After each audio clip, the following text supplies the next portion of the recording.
لله رب العالمين نحمدك اللهم على نعم يؤذن الحمد بازديادها ونصلي ونسلم على نبيك محمد هادي الأمة لرشادها وعلى آله وصحبه ما قامت الدروس والسطور لعيون الألفاظ مقام بياضها وسوادها وأشهد أن لا إله إلا الله وحده لا شريك له وأشهد أن محمدا عبده ورسوله لا نبي بعد اللهم صل وسلم وبارك على نبينا محمد وعلى آله وصحبه أجمعين أما بعد فقال الله تعالى في القرآن الكريم أعوذ بالله من الشيطان الرجيم بسم الله الرحمن الرحيم فتعالى الله الملك الحق ولا تعجل بالقرآن من قبل أن يقضى إليك وحيه وقل ربي زدني علما وقل ربي زدني علما صدق الله العظيم.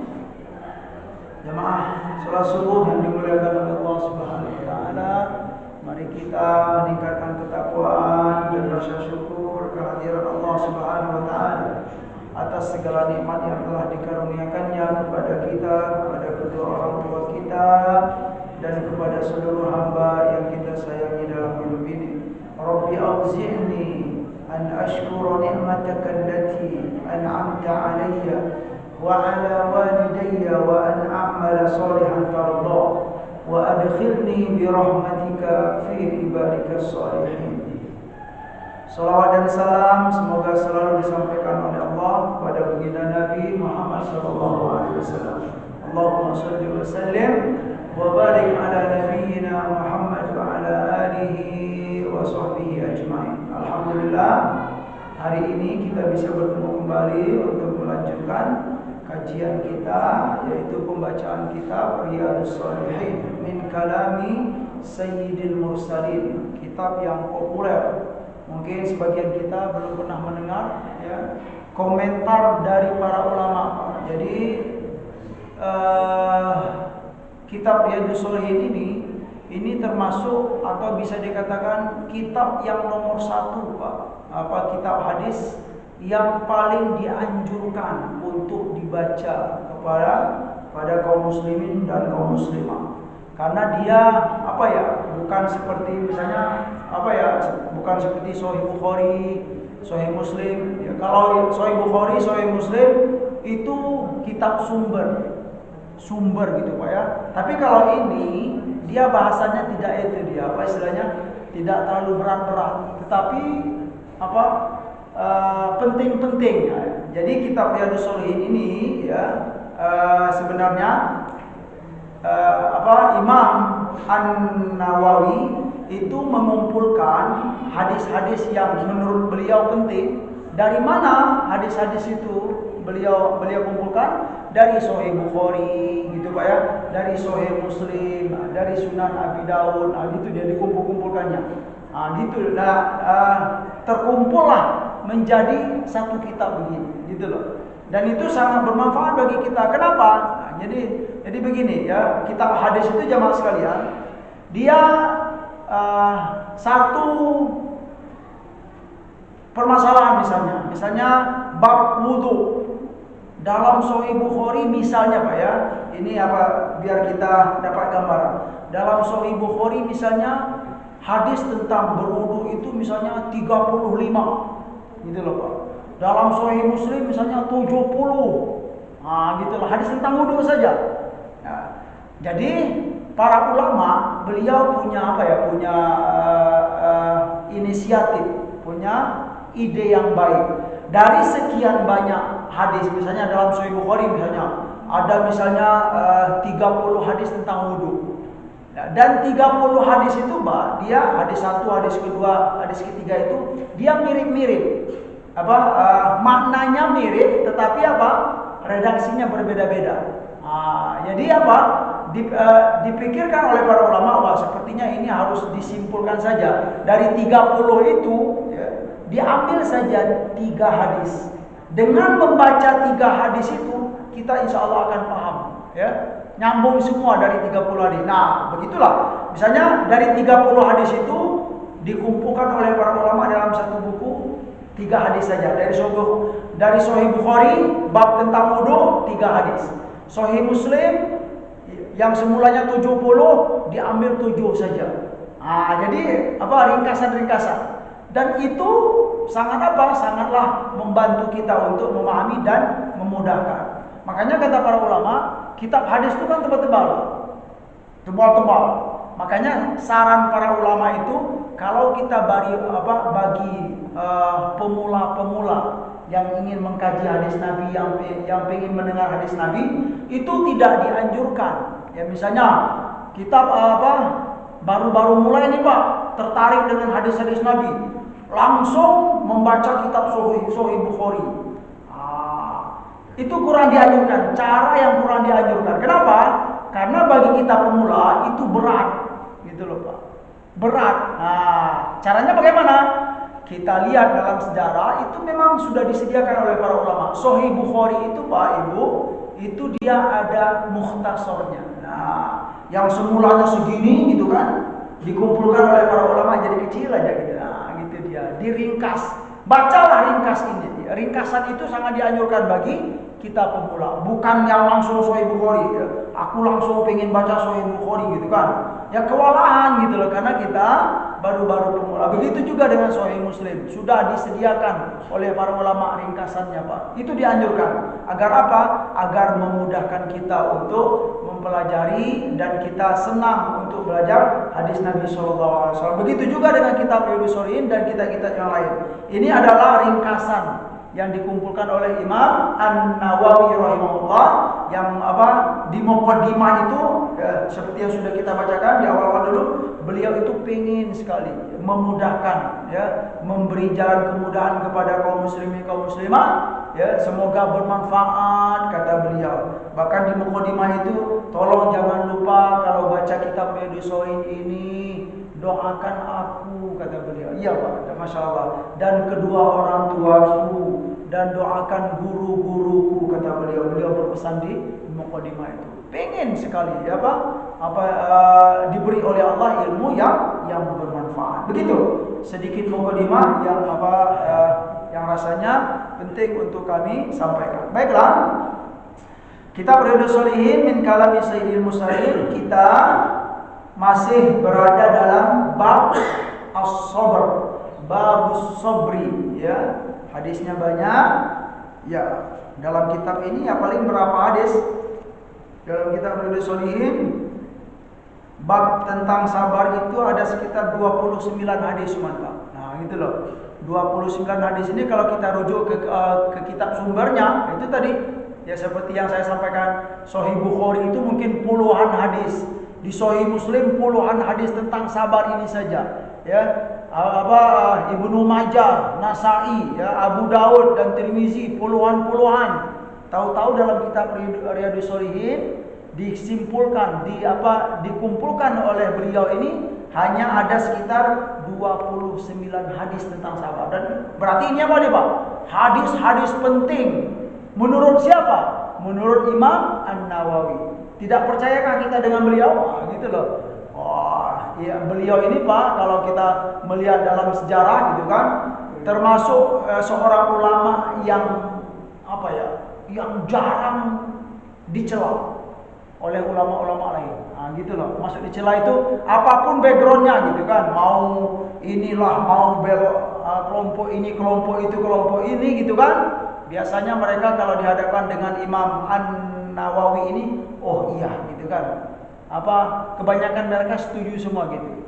Jadi memang kita tidak ada ruginya lah gitu. Insyaallah akan bermanfaat kalau kita senang untuk mendengarkan hadis-hadis Nabi yang sudah dikumpulkan oleh para ulama. Baiklah, bab tentang sabar yaitu hadis yang ke-22 di sini ya. Apa kata Nabi? Bismillahirrahmanirrahim. Wa an Mu'adz bin Anas radhiyallahu anhu anna an-nabiy sallallahu alaihi wasallam qala man kadhama ghaidan wa huwa qadirun ala ay yunfidahu da'ahu Allahu ala ru'usil khalaiq yawmal qiyamati hatta yukhayyirahu minal huril ain ma syaa. Ya, rawahu Abu Dawud wa Tirmizi dan imam-imam yang lain. Apa kata beliau? Apa dalam hadis yang ke-22 di sini dari Mu'adz bin Anas radhiyallahu anhu bahwa Rasulullah sallallahu alaihi wasallam bersabda, kata beliau, man kadhama ghaidhan. Man itu siapa? Kadhama itu bisa menahan. Ghaidhan itu apa? Amarah. Nah, gitu loh. Orang yang bisa menahan marahnya ketika dipancing gitu loh Pak ya. Ya, atau memang sudah disakiti misalkan, sudah terzolimi. Tetapi dia apa? Sebenarnya terus kata Nabi, wa huwa qadirun ala ayyunfidahu. Dan apa? Saat dia sudah disakiti atau memang belum disakiti, baik itu sudah disakiti ataupun baru dipancing-pancing gitu kan. Nah, tapi kalau di sini bisa kita pahami wa huwa qadirun ya. Dia disakiti dan dia mampu untuk membalas. Gitu loh Pak. Tetapi kata Nabi, barang siapa yang kadhoma itu bisa menahan, wal kadhiminal ghaidha wal afina 'anil nas, seperti dalam surat Ali Imran, itu mulia sekali ya.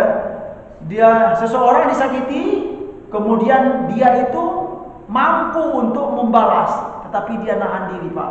Gitulah, aku nggak mau gitu kan. Aku takut ya, aku takut tidak diridhoi oleh Allah gitu kan, atau aku takut ya marah nggak karuan, dia nahan diri. Fadilahnya seorang hamba yang mampu menahan diri dari apa? Marah gitu loh Pak ya. Da'ahullahu ala ru'usil khalaiq yaumal qiyamah. Di hari kiamat nanti dia akan dipanggil oleh Allah Subhanahu wa taala Pak. Yang mana Allah memanggil dia itu di depan para makhluk-makhluk yang banyak. Nah, ini kira-kira gambaran apa itu Pak? Gambaran apa ya? Penghormatan ya, atau istilahnya gambaran apa ya kalau istilahnya seseorang diberi penghargaan. Ya kayak kita pahami lah misalnya kan, lagi kumpul di ruangan gede gitu kan Pak ya. Yang kumpul itu pembesar-pembesar. Ya kepala suku lah, kepala kabilah gitu kan, Pak RT, Pak RW, sampai Pak Camat, Pak Bupati kumpul semuanya. Sampai apa gubernur, bupati, sampai menteri-menteri kumpul di ruang yang gede. Kemudian ada seseorang yang manggil, misalnya Pak Presiden manggil. Yang dipanggil itu satu orang. Nah, itulah gambarannya. Kira-kira satu orang ini orang biasa atau gimana gitu? Berarti apa, istimewa gitu lah gambarannya. Kok hanya dia yang dipanggil. Begitu gambaran hamba yang bisa, yang mampu menahan diri dari apa? Berbuat marah. Ya, dia mampu untuk melakukan tapi dia menahan diri.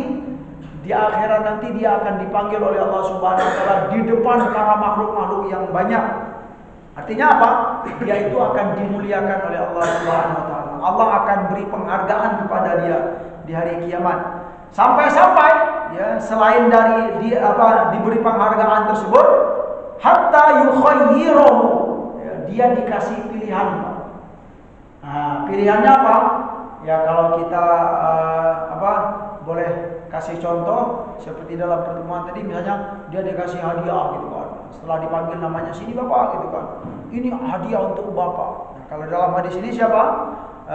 Dia diberi pilihan oleh Allah, milih apa? Milih bidadari semaunya gitu loh. Bapak mau yang mana katanya? Gitu ya. Silakan pilih kata Allah Subhanahu wa taala. Bidadari yang cantik-cantik, yang menawan-menawan. Itu apa ini? Di antara fadilah ya, seorang bisa bersabar. Itulah mulia bersabar itu. Ya. Kemudian apalagi? Ya, tentu sabar ini ya mungkin mudah disebut Pak ya. Tapi untuk diprakteknya lihat-lihat dulu gitu kan. Hati-hati lihat-lihat dulu ya, karena memang background orang itu beda-beda. Gitu loh. Ada orang yang pantang sekali disinggung-singgung gitu kan. Kalau disinggung itu dia teringat dia gitu. Aku ini anak si itu, anak itu, aku nggak pernah dihina-hina kok. Kali ini aku dihina-hina. Wah, itu setan itu langsung ngembus-ngembus gitu loh Pak ya. Iya, kalau hamba yang tahu dengan pesan Nabi ini dia akan apa? Wah, ini setan ini yang sedang apa ngembus-ngembus aku. Dia akan sadar ya. Hamba yang yang mulia itu, yang beruntung itu ya dia sangat sadar sekali Pak, selalu sadar bahwa setan itu selalu akan menggoda dia, menginginkan kita tergelincir. Nah, di antaranya apa? Di saat kita marah, ya, kita mampu nggak bersabar, gitu kan, menahan diri, jangan menganggap kita ini siapa-siapa, gitu kan. Pokoknya ya, kalau memang sedang diuji oleh Allah, ingatlah, gitu kan, bahwa sabar itu mulia dan sabar itu ada fadilah-fadilahnya akan diberikan oleh Allah Subhanahu wa taala. Ya. Itu hadis yang pertama. Wal man kadama ghaidan wa huwa qadirun ala an yunfidahu da'ahu Allahu ala ru'usil khalaiq yaumal qiyamah hatta yukhayyirahu minal huril 'aini ma syaa. Ya. Jadi dia ditawarkan untuk milih bidadari masya'a. Masya'a itu apa artinya Pak? Semau kamu, mau pilih yang mana, mau pilih berapa silakan. Gitu loh Pak. Ya, kebayang nggak Pak? Bagaimana bidadari itu? Baca Al-Quran ya. Kalau kita baca Al-Quran kemudian kita lihat baca tafsir ya, itu akan tergambar. Oh begitu ya bidadari itu. Tapi kalau hanya disebut saja belum terbayang ya, Masya Allah. Ya, bidadari minal huril 'ain ya, Masya Allah. Dari hadis ini juga kita bisa kita melirik gitu kan, bahwa Nabi SAW itu beliau itu sangat tahu sekali Pak background seseorang. Nah, gitulah. Karena kalau kita merujuk dari melihat kepada hadis-hadis yang lain, ya, ada bukan yang ini, yang kedua nanti ya, tentang wasiat ya, tentang wasiat. Baiklah. Yang kedua, hadis ini an Abi Hurairah radhiyallahu anhu anna rajulan qala lin Nabi sallallahu alaihi wasallam ausini qala la taghdab faraddahu miraran qala la taghdab. Rawahu Al-Bukhari wa Ahmad. Bagus. Hadisnya singkat. Suatu hari dari Abu Hurairah radhiyallahu anhu, ada seorang laki-laki ya, dia berkata kepada Nabi sallallahu alaihi wasallam. Seorang sahabat berkata kepada Nabi sallallahu alaihi wasallam, apa kata dia? Ausini ya Rasulullah, ausini ya, wahai Rasul, beri aku wasiat. Nah, ada seorang sahabat yang minta wasiat kepada Nabi, minta nasihat gitu loh Pak ya. Lalu di saat itu ya, terhadap seorang sahabat ini Nabi menjawab la taghdab. Kata Nabi, jangan pernah marah. Gitu loh. Disebutkan dalam hadis ini faraddahu miraran. Nabi mengulang kata-kata itu, la taghdab, jangan marah dalam hidup ini, atau jangan suka marah dalam hidup ini. Begitu saja Pak. Qala la taghdab, jangan pernah marah dalam hidup ya. Ya kalau jangan pernah mungkin repot juga Pak ya. Ya, atau berusahalah untuk tidak marah. Itulah pesan Nabi kita sallallahu alaihi wasallam. Nah, di sini ya, kalau kita melihat Nabi itu sallallahu alaihi wasallam, yang pertama beliau itu sangat tahu sekali background seseorang Pak. Background sahabat-sahabat itu beliau tahu ya. Mungkin selain dari sisi psikologi, atau juga memang sudah wahyu dari Allah Subhanahu wa taala.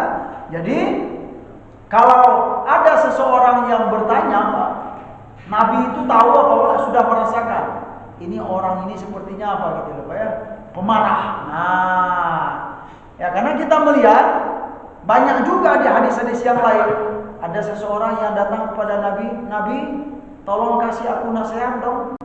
Ya, di kali itu Pak, bukan pesan ini dikatakan oleh Nabi, jangan marah, enggak, gitu loh. Lakukanlah ini kata Nabi. Nah, gitu loh. Di kali yang lain, ya, ada seseorang yang minta diberi nasihat, Nabi berbeda lagi dengan seseorang begini, dengan ini. Jangan marah kamu, jangan marah gitu. Diulang lagi dengan yang lain, bukan yang pesan jangan marah, lakukan ini, lakukan ini. Itu kenapa itu Pak?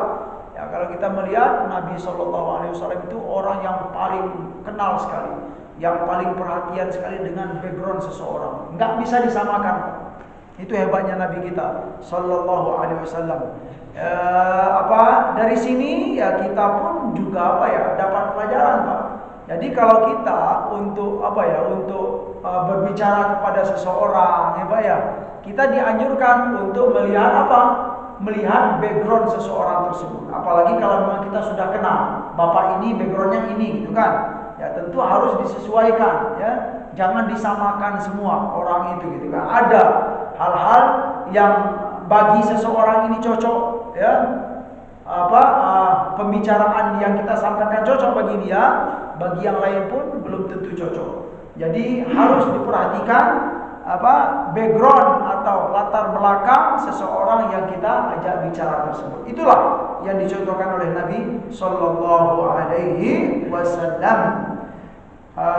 La taghdab, kata Nabi, la taghdab, ya, la taghdab, jangan suka marah dalam hidup ini, ya. Berusahalah untuk tidak marah. Itu penting, ya. Kenapa pesan ini diulang-ulang oleh Nabi? Ya, faraddahu miraran, ya. Bisa kita pahami bahwa marah itu berbahaya, Pak, ya. Apa istilahnya? Orang kalau sudah marah semuanya buruk. Nah, gitulah Pak ya. Yang semuanya semulanya baik, kalau sudah marah itu kamu ini jelek semua gitu. Mau karena memang syaitan itu begitu dia, Pak. Ya, orang yang selama ini berjasa kepada kita, kemudian di saat kita marah nggak ada lagi jasanya itu. Dan itu tidak baik. Itulah Pak. Dan sikap begitu sangatlah tidak baik. Bahkan nanti ujung-ujungnya akan merendahkan kita, gitu loh. Akan membuat kita hina. Barang siapa yang mampu untuk menahan marah, sebenarnya dia itu mempertahankan kemuliaan yang ada dalam dirinya. Dari itu, hal ini penting untuk kita ketahui dan untuk kita latih dalam kehidupan ini. Ya, hamba yang sering berlatih, insya Allah dia akan semakin mulia, gitu loh. Jadi sabar, marah, kemudian ramah itu sangatlah erat hubungannya dengan praktek ya Pak ya, bukan hanya ngomong-ngomong saja. Orang yang sering praktek sabar ya sabar di saat ada masalah dia dipraktekkannya gitu kan, maka ya, hari ke hari, bulan ke bulan dia akan semakin kokoh gitu kan. Orang yang sering berlatih menahan marah, insya Allah dia akan semakin kuat. Begitu juga dengan hal-hal yang lain. Jamaah sekalian yang dimuliakan oleh Allah Subhanahu wa taala. Hadis berikut an Abi Hurairah radhiyallahu anhu qala Rasulullah sallallahu alaihi wasallam ma yazalul bala'u bil mu'mini wal mu'mina fi nafsihi wa waladihi wa malihi hatta yalqa Allah ta'ala wa ma alaihi khati'ah wa ma alaihi khati'atun. Subhanallah, ini pesan dari Nabi kita sallallahu alaihi wasallam. Apa kata beliau? Al-bala ma yazalu, gitu apa? Kalau teksnya ma yazalul bala, bala atau cobaan dan ujian dalam hidup ini tidak akan pernah tidak akan pernah hilang selama-lamanya. Artinya apa? Ya, kalaupun kita sedang diuji oleh Allah, al-bala, kemudian selesai. Nah, tolong diingat, dia nggak akan selesai selama-lamanya. Biasanya ujian, kemudian dapat solusi, berhenti sebentar, nanti akan ada ujian lagi. Itu maksudnya. Jangan pernah kita menganggap kata Nabi saya hanya sekali saja dapat ujian dari Allah. Setelah itu nggak akan lagi. Selagi kita masih hidup, ya ujian itu biasanya akan diberikan oleh Allah Subhanahu wa taala. Cuman kan masing-masing hamba itu berbeda-beda. Ya Pak ya, ada yang sering diuji oleh Allah, ada yang sekali diuji jalan dulu, kosong dulu, nanti ada lagi gitu. Nah, gitulah, macam-macam sesuai dengan ya. Kalau kita lihat dari dari Al-Qur'an, dari hadis Nabi SAW, ya dilihat dari apa gitu. Ya, seseorang itu sering diuji dan jarang diuji. Ya. Kalau kita melihat dari salah satu hadis Nabi yang sudah kita yang sudah kita baca sebelumnya, seseorang ya kalau semakin kuat keimanannya itu maka akan akan lebih banyak ya cobaan yang akan diberikan oleh Allah Subhanahu wa taala. Ya, semakin tidak kuat keimanan biasanya agak kurang gitu loh ujian dalam kehidupan ini. Nah, itu di antara kaidah yang kita dapatkan gitu ya. Berarti ya jangan dikira dan ujian itu yang diberikan oleh Allah tersebut ya itu bukanlah bentuk dari belum tentu ya sebuah ujian dan cobaan itu yang diberikan kepada seorang hamba itu belum tentu sebagai murka dari Allah, tidak. Boleh jadi sebaliknya Pak ya. Semakin sering dia diuji oleh Allah, boleh jadi Allah semakin sayang kepada dia. Bukti sayang Allah kepada dia, Allah beri ujian kepada dia. Gitu loh. Memang di sebagian di sebagian keadaan bisa dipahami juga ya. Cobaan dari Allah itu atau ujian dari Allah itu boleh jadi itu murka Allah, boleh jadi.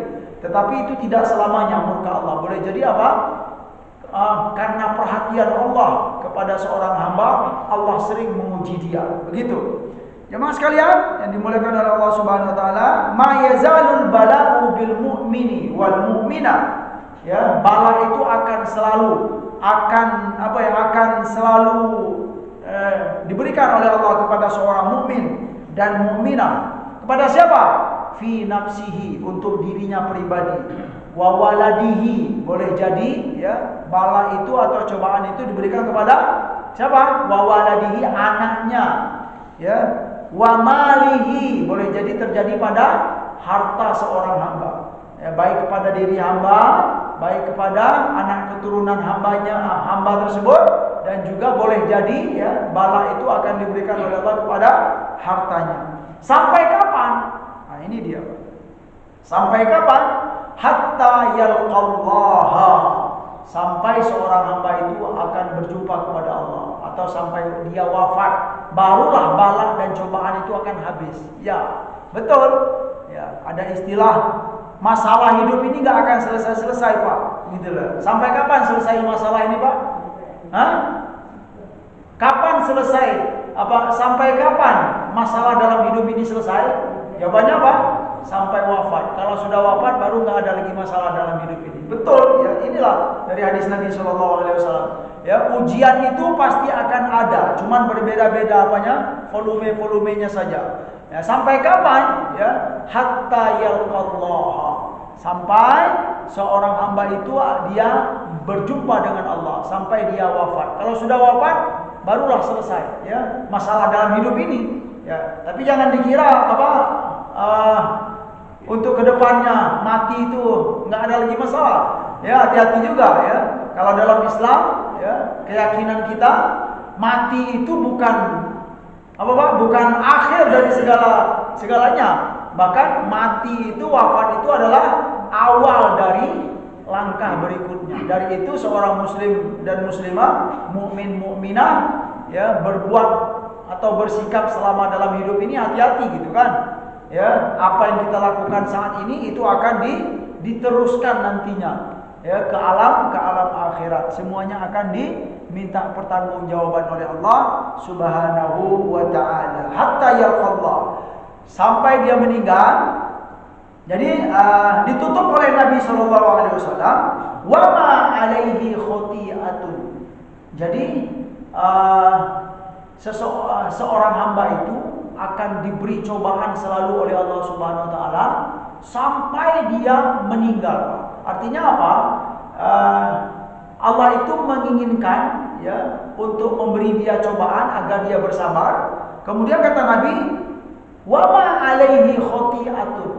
Ketika dia meninggal, ya Pak ya, dia karena sudah sering diuji oleh Allah dan dia bersabar dalam hidup ini sampai dia meninggal. Artinya apa? Wa ma alaihi khoti'ah. Di saat dia berjumpa dengan Allah itu dia nggak ada dosa lagi. Nah, itu diantara apa ya? Hikmah dari banyaknya ujian ya, atau beban hidup atau cobaan hidup yang kita terima ya selama hidup ini ya, seolah-olah apa? Allah itu menginginkan kita Pak, di saat kita berjumpa dengan Allah apa? Dosa-dosa kita itu sudah dihapus oleh Allah Subhanahu wa taala. Ini diantara hikmah. Diantara hikmah juga kalau kita diberi cobaan oleh Allah, kemudian kita bersabar, nah gitu loh. Kalau kita bersabar, maka kesabaran itu insya Allah akan apa?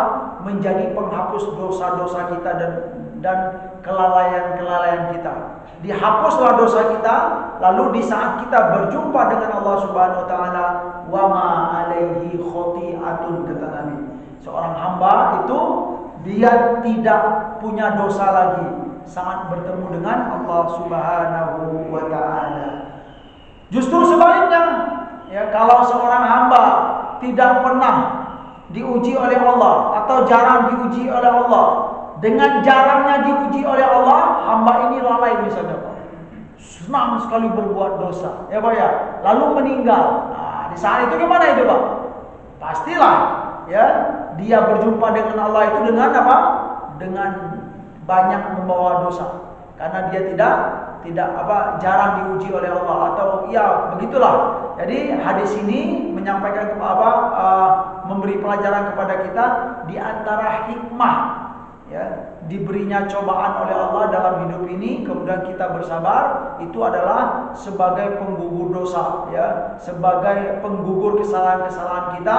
Lalu di saat kita berjumpa dengan Allah, wa ma alaihi khoti'atun, bersabarlah saat diuji oleh Allah.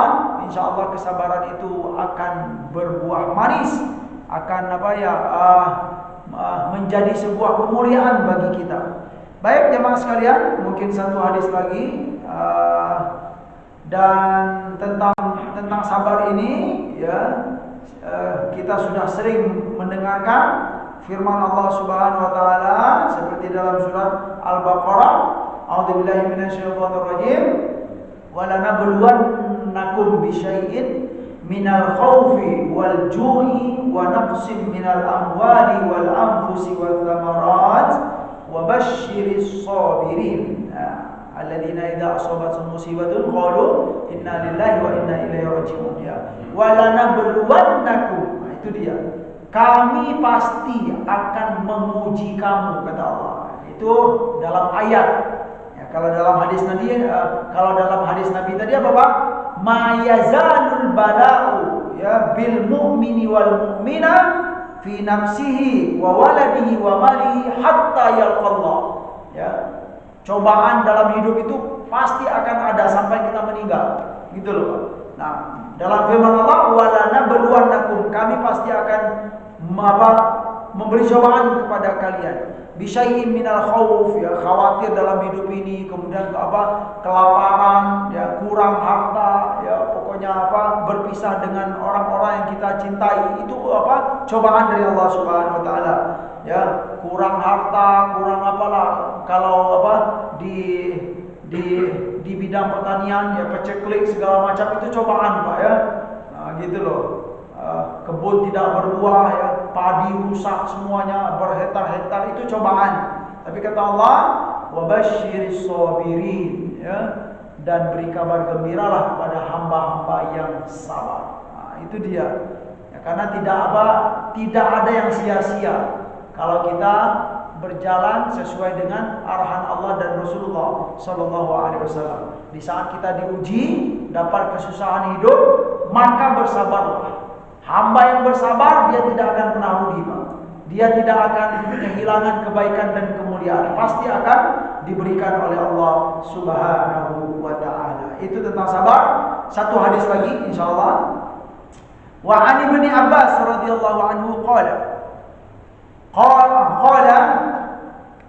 qadima Uyainah bin Hisn ibnu Hisn fanazala ala ibni akhihi al-Hurr ibni Qais wa kana minan nafar alladhina yudnihim Umar radhiyallahu anhu wa kana al-qurra ashab majlisi Umar radhiyallahu anhu wa musyawaratihi kuhulan kanu aw shubana faqala Uyainah li ibni akhihi ya ibn akhi laka wajhun inda hadha al-amir fasta'dhan li alayhi fasta'dhana fa'adina lahu Umar. Sampai di situ dulu. Dari Ibnu Abbas radhiyallahu anhu beliau menyampaikan riwayat ini gitu kan atau khabar ini.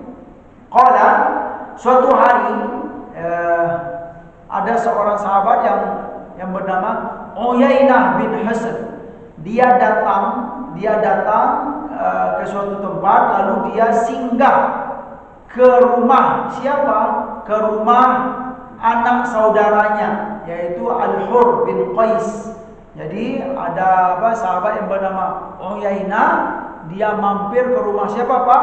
Al-Hur bin Qais. Dan Hur ini ya, itu termasuk orang yang dekat dengan Sayyidina Umar, ya.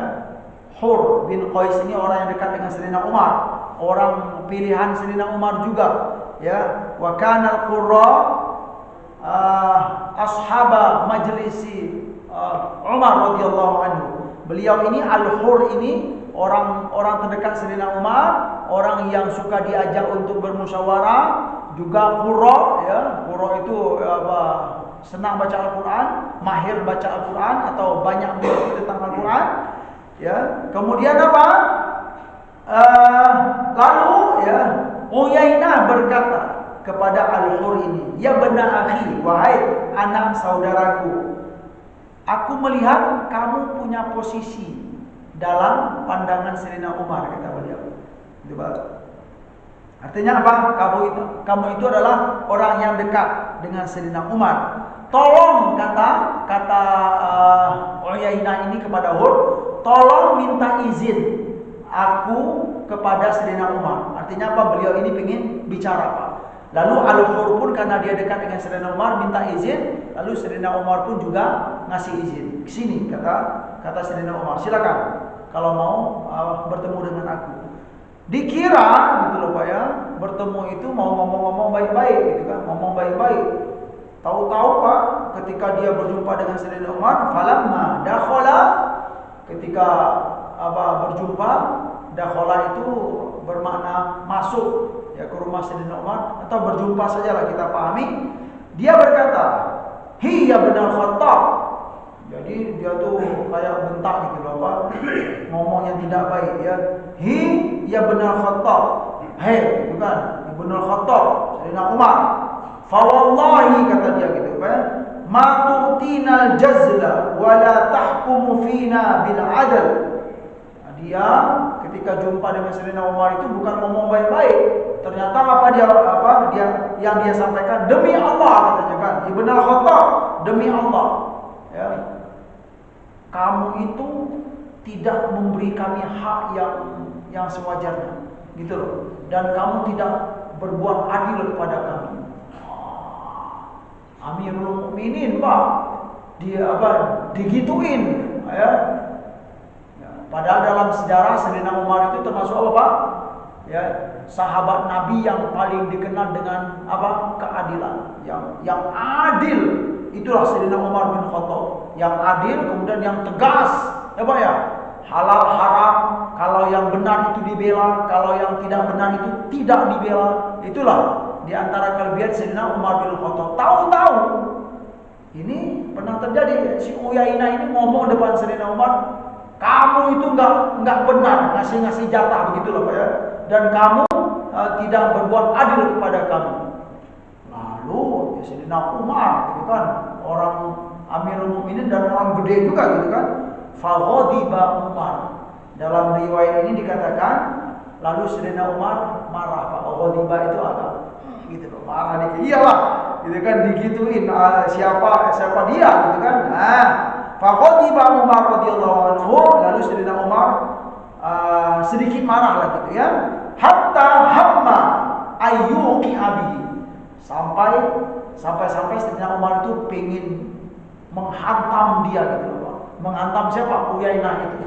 Itu makna hatta hamma. Hamma itu punya niat ayyuqi abihi, untuk menghajar Uyainah karena ngomongnya kasar sekali gitu kan. Aku dibilang gak adil gitu loh Pak. Padahal dalam sejarah Umar itu adil ya. Lalu dia suatu hari ini dibilang tidak adil. Faqala lahul hur. Ketika Sayyidina Umar sudah mulai terpancing ya, tapi belum ngamuk gitu loh Pak, belum ngamuk. Gini aja gitu kan. Mau dihajar gitu kan. Faqala lahul hur. Lalu hur tadi ngomong kepada Sayyidina Umar. Nah, beliau ada pada waktu itu Pak. Ya Amirul Mukminin. Kata hur ini, wahai Amirul Mukminin, Allah Ta'ala qala, sesungguhnya Allah telah berfirman. Apa kata Allah? Qala li nabiyhi, sesungguhnya Allah Subhanahu wa taala telah berfirman kepada nabinya. Ya, maksudnya apa ini? Firman Allah, yaitu ayat Allah dalam Al-Quran dibacakan untuk mengingatkan Sayyidina Umar yang sudah mulai terpancing sedikit, tapi belum ngamuk ya, nahan juga. Apa bunyi ayatnya? Khudil afwa ya, wa'mur bil urfi wa a'rid 'anil jahilin. Khudil afwa wa'mur bil urfi wa a'rid 'anil jahilin. Apa artinya Pak? Khudil afwa itu maafkanlah, atau ya apa? Jangan terlalu itulah, maafkanlah hamba ini gitu kan.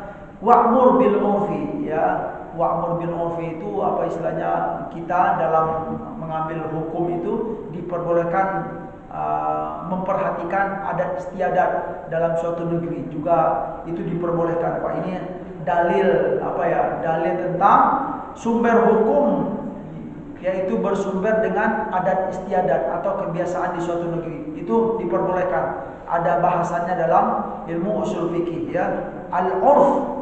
Ya, al-urf itu adalah keadaan, kebiasaan di suatu tempat. Itu bisa dijadikan sebagai apa Pak?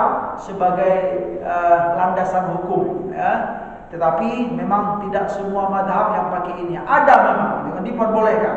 Terus wa'arid 'anil jahilin, dan berpalinglah dari orang-orang yang jahil ini. Nah, wa inna hada minal jahilin ya. Dan perbuatan siapa? Uyainah ini termasuk perbuatan orang jahilin ya. Terus disampaikan dalam riwayat ini Pak, setelah dibacakan ayat itu, Sayyidina Umar ini ngapain Pak? Wallahi ma jawazaha Umar hina talaha. Ketika ayat Allah itu dibacakan di hadapan Sayyidina Umar Pak, Sayyidina Umar tidak mau apa istilahnya melangkahi ayat Allah. Artinya apa? Beliau langsung terdiam gitu Pak. Ya, terdiam, nggak mampu untuk marah lagi ketika dibacakan ayat Allah tersebut. Wakana, tercatat dalam riwayat ini, wakana, dan Sayyidina Umar itu dikenal dengan sebagai siapa? Sebagai seorang hamba. Wakana waqafan inda kitabillahi ta'ala. Sayyidina Umar itu dikenal dengan apa Pak? Seorang hamba waqafan. Waqafan itu suka berdiri kalau apa Pak? Dibacakan ayat Allah kepada dia. Ya, artinya apa? Kalau beliau mendengarkan suatu ayat ya dari Al-Quran, beliau itu Pak langsung begitu loh Pak.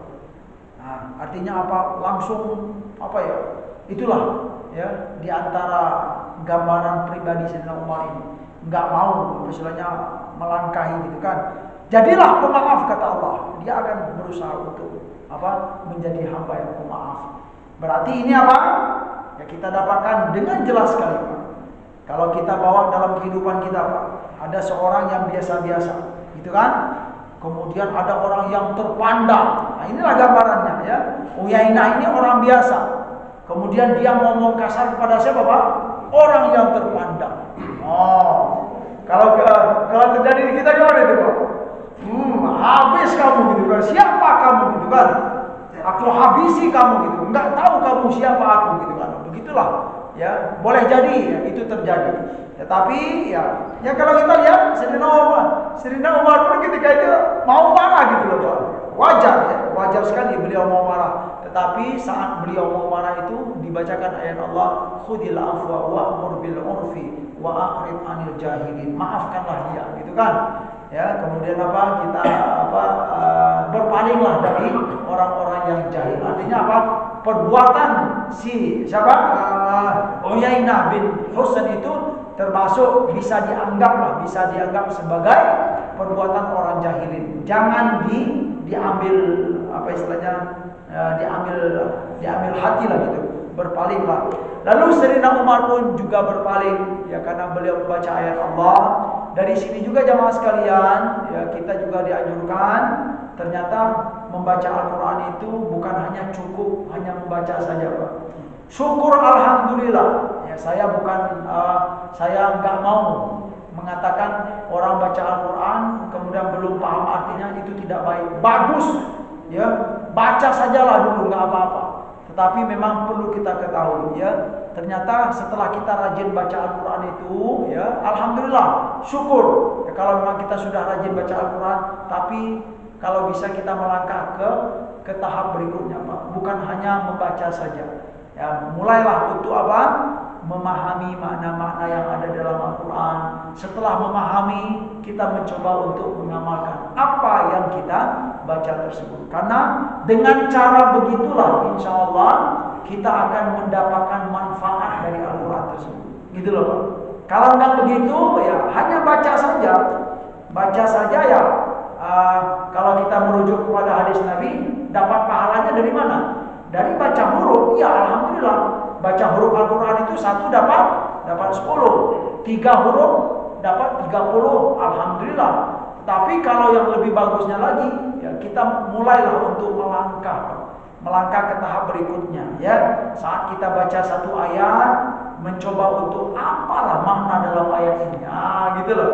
Bagi yang belum terbiasa bahasa Arab, ya boleh kita merujuk kepada Al-Quran terjemah. Insya Allah itu akan bisa membantu kita. Ya, kalau sekalipun Quran terjemah itu apa ya Pak ya, untuk membantu memahami secara sederhana saja. Ya, nanti memang setelah baca Quran terjemah itu memang dianjurkan juga untuk apa, melihat kitab-kitab tafsir agar kita memahami makna yang lebih dalam dari sebuah ayat yang kita baca tersebut. Sekian dulu.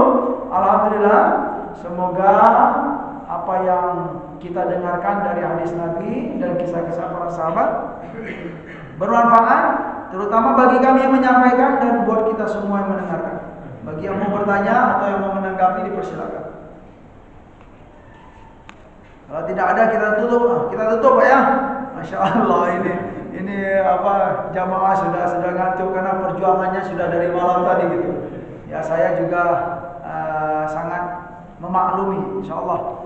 Ya, kita tutup. Subhanakallahumma wa bihamdika asyhadu an la ilaha illa anta astaghfiruka wa atubu ilaik. Wa sallallahu ala nabiyyina Muhammad wa ala alihi wa sahbihi wa sallam wa akhiru da'wana alhamdulillahi rabbil alamin. Wassalamu alaikum warahmatullahi